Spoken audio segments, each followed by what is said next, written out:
Հիմա պայմաններում դատարանը լսելով կողմերի դիրքորոշումները որոշում է Մեղադրյալ Գևորգ Միքայել Արտաշեսի Աջապահյանի, Շահերի պաշտպանել Ռոման Ահարոնյանի, Արա Զորաբյանի, Լևոն Սարգսյանի, Հարութ Ալթունցի, Մարինե Ֆարմանյանի կողմից ներկայացված Հրապարակ միջոցի փոփոխման մասին միջնորդությունը բավարարել։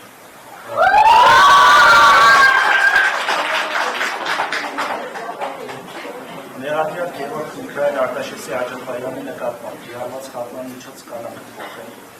եւ նրա նկատմամբ որպես այժմենականի խափման միջոցներ համապատասխան կիրառել տնային կանոնները, բնակության հասցեն քաղաքի փոխեցումներից, իսկ բժշկական հաստատություն ստացիոնար բուժում աստղի պայմաններում տվյալ բժշկական հաստատություն եւ բացակայելու արգելք։ Տնային կանոնի ժամկետի սկիզբը հաշվարկել Մեղադրյալ Գևորգ Միքայել Արտաշեսի Աջապահյանին փաստացի հաշվառող վերցնելու բանից։ Խափման միջոց տնային կանոնի գործունեության ընթացքում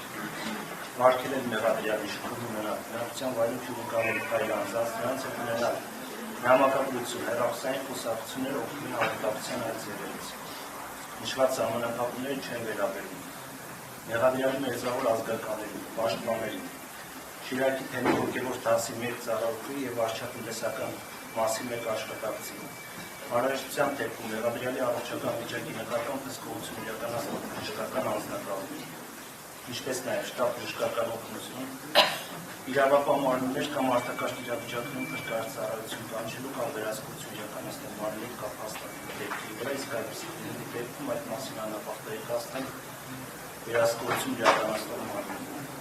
Տնային կանոն խափման միջոցի կատարում եւ սահմանափակումների պահպանման նկատմամբ վերահսկողությունը հանձնարարական քաղաքացիական նախարարության պրոբացիայի ծառայություն։ Պարզաբանում նաեւ որ որոշում կարող է բողոքարկել վճռաբեկ դատարան այս ստանալուց հետո 10 օրյա ժամկետով